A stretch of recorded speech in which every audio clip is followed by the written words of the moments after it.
So now, how can we strengthen our Iman to reinforce this Iman? Make it strong in our hearts.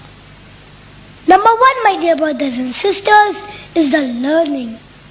You have to learn your deen. Nowadays, in the Muslims, we have something called religious illiteracy. The Muslims are illiterate about their deen.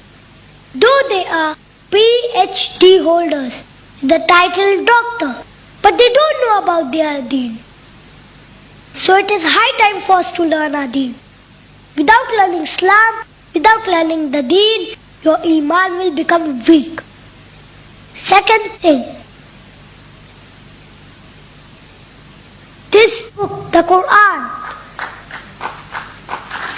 Allah revealed it for the Hidayah, for us to contemplate, to ponder, to reflect. So it's not that you'll take the Quran and read it in a parrot fashion without knowing its meaning. No, get a translation of the Quran in your mother tongue so you know when you are reading what you are reading. Because this book, the Quran, the words of Allah subhanahu wa ta'ala, strengthens the Iman. The third thing that will strengthen your Iman is to see the greatness of Allah. Don't you see the greatness of Allah around you? Don't you see yourself? Don't you see the universe around you? Everything is in order. Allah subhanahu wa ta'ala calls us to reflect.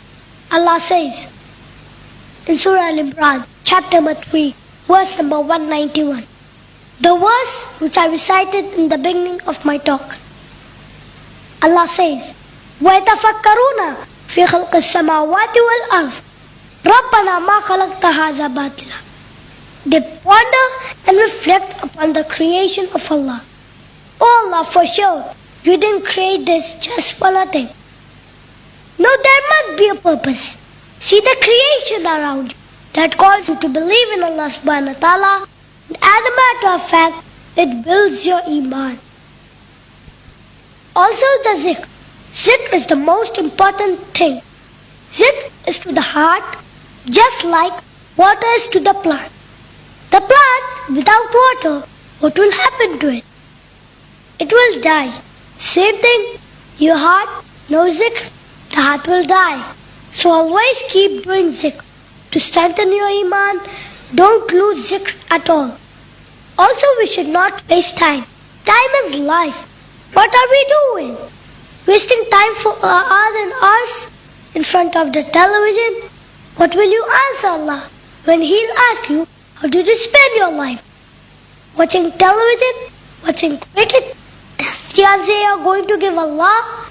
Time is your life and He is going to ask you about it. Inshallah, from now, my dear brothers and sisters, we should make our niyyah that, oh Allah, help us from now, we'll not waste time. Inshallah, we'll benefit from every single minute. Inshallah. With this, I would like to conclude my talk by quoting a surah from the Quran, Surah Al-Asr, chapter 103, verse number 1 to 3. وَالْأَصْرِ إِنَّ الْإِنسَانَ لَفِي خُسْرٍ إِلَّا الَّذِينَ آمَنُوا وَعَمِلُوا الصَّالِحَاتِ تَوَاصَوْا بِالْحَقِّ وَتَوَاصَوْا بِالصَّبْرِ. By the token of time, verily man is a loss, except those who believe and do righteous deeds, and exhort people to truth and exhort people to patience and perseverance.